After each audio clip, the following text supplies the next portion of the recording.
vous informer, Madame, Monsieur, bonsoir. Un seul titre dans ce journal, lancement de la première édition de la formation Ecola Moussala Tour. Au total, 1200 jeunes se verront formés dans plusieurs domaines en vue de leur insertion professionnelle. À présent, les détails. Conformément au calendrier de l'année scolaire 2023-2024 établi par le ministère de l'Enseignement général, la rentrée pédago-andragogique a bel et bien eu lieu le 16 octobre dernier. À Brazzaville, le ministre Jean-Luc Moutou s'est enquis de l'effectivité de la reprise des cours au centre d'alphabétisation et rescolarisation Mama Elombe à Windi dans le 5e arrondissement. Telle une seconde chance, cette rescolarisation va permettre aux apprenants de se remettre à niveau, mieux de regagner les classes pédagogiques. Suivez. 16 octobre 2023, jour marquant la rentrée pédago-andragogique sur toute l'étendue du territoire national. Au niveau du centre de rescolarisation Mama Elombe dans le 5e arrondissement de Brazzaville, la rentrée a été effective.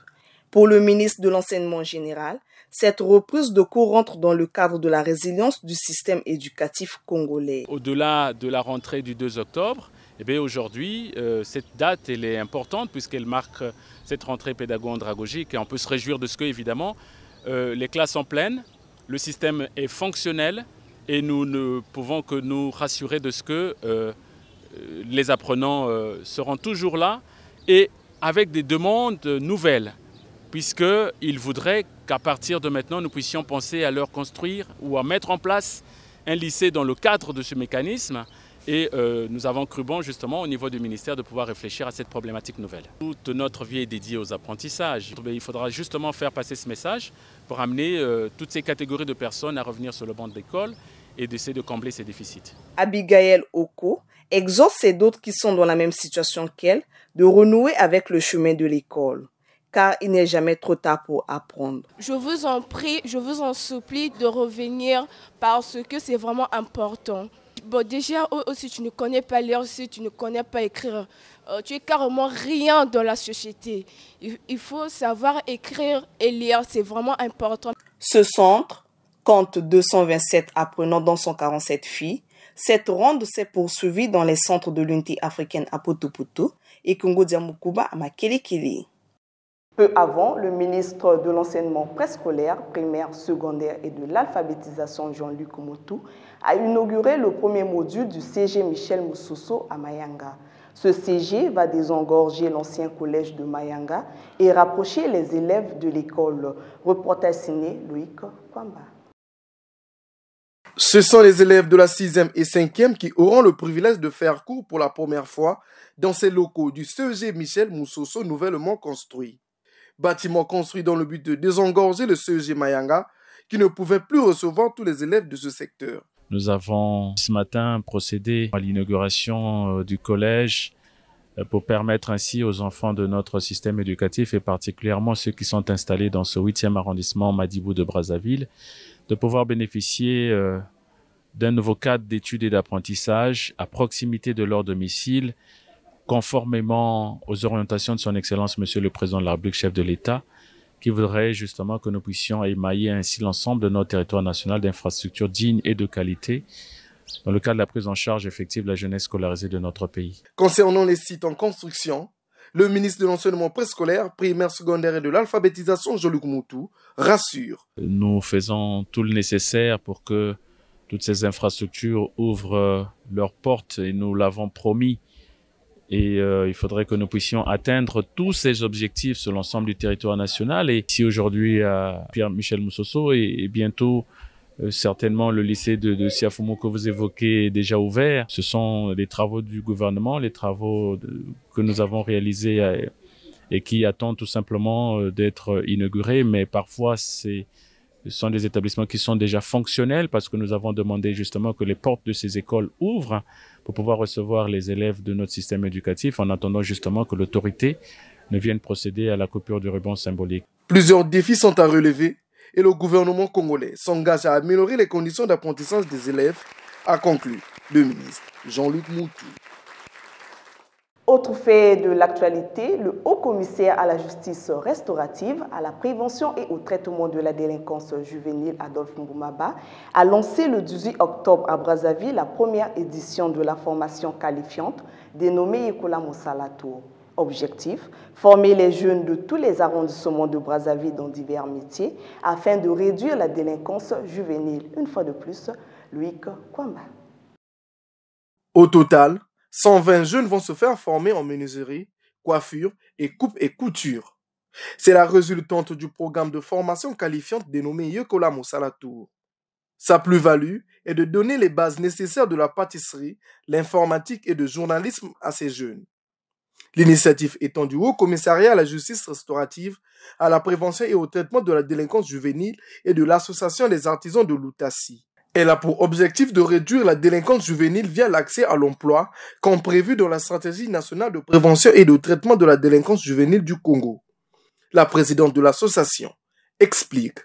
Lorsque nous avons commencé cette bataille, on n'avait que la menuiserie. Ce programme a permis de prendre 1200 jeunes, ceux-là qui n'ont pas profité des premières formations qu'on a eu déjà à donner des certificats de fin de formation. Yekola Mosalatour, première édition, est lancée ici à Mongali. Nous allons faire le tour des arrondissements et pourquoi pas le tour du Congo tout entier. Pour une meilleure insertion professionnelle, les apprenants seront présentés au Fonds national d'appui à l'employabilité et à l'apprentissage FONEA. Et l'authenticité des certificats n'échappe pas à Ghislaine Matondo. Cette fois-ci, nous allons délivrer aux jeunes les certificats homologués par l'État pour que les jeunes puissent profiter du programme d'insertion. Que le message est lancé aux ceux-là qui n'ont pas compris notre message, de venir vers l'association. Nous avons eu la présence du haut-commissaire lui-même, qui est notre couverture. À l'occasion, le haut-commissaire Adolphe Mboumaba a échangé avec ces jeunes et formateurs, qu'il a encouragé de continuer d'œuvrer dans cette perspective afin de faciliter l'État congolais dans la lutte contre la délinquance juvénile. 32 étudiants ont bénéficié d'une formation sur la prise de parole en public pour leur insertion professionnelle. C'est ce qui ressort de l'atelier en art oratoire qui s'est ouvert récemment sous le thème « Comment persuader ou émouvoir un public avec la rhétorique ». Suivez. Affiner l'esprit des jeunes dans la prise de parole en public, tel est l'objectif visé par cet atelier qui met l'accent sur la rhétorique. Cette formation va permettre aux participants pendant 3 jours de cerner tous les contours y relatifs. Convaincre n'importe quel public en fonction des contextes ou des situations. Parce que le discours se construit en fonction d'une réalité donnée, d'un public donné. Et ce public-là constitue un petit groupe social qui a ses propres réalités, qui a ses propres croyances. Et donc les étudiants doivent être capables de lire la réalité sociale et spatiale de son public cible, connaître les problèmes de ce public-là, les exploiter pour susciter l'adhésion du public à leur message. Au fond, l'émergence de l'Afrique en général et du Congo en particulier passe aussi bien par une génération des jeunes leaders formés.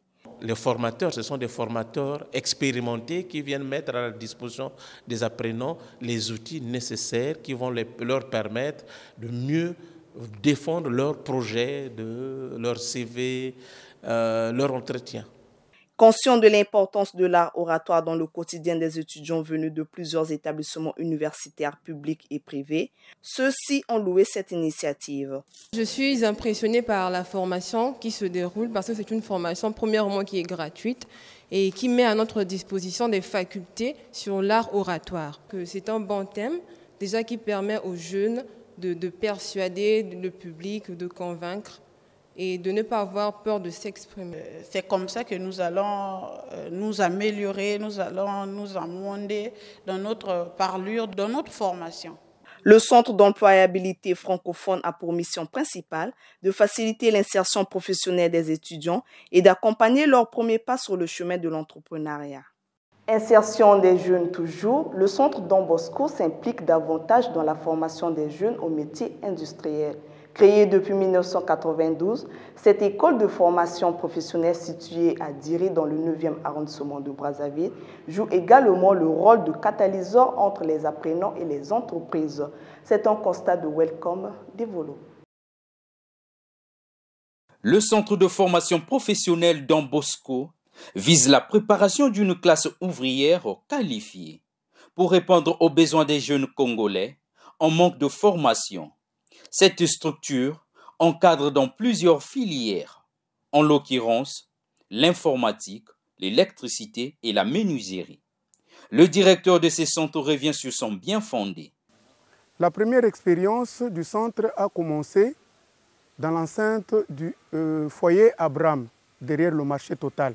Et cette expérience, en 1992, nous sommes arrivés ici avec les premiers Salésiens de Don Bosco, ici à la cité des jeunes Don Bosco à Massengo, où nous avons 5 filières de formation professionnelle.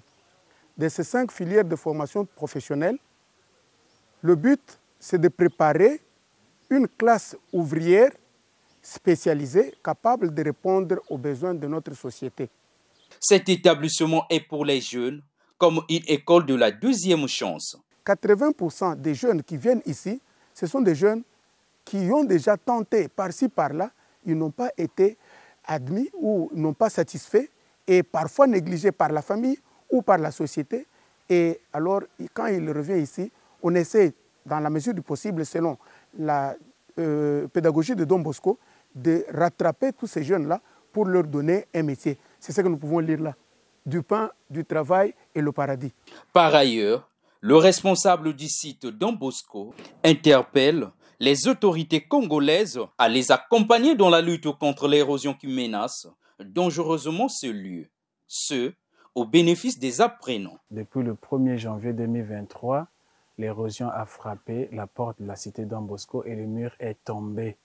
Et ça ne fait que continuer. Nous avons été voir les autorités de la ville et les ministères des tutelles pour voir comment ensemble nous pouvons faire.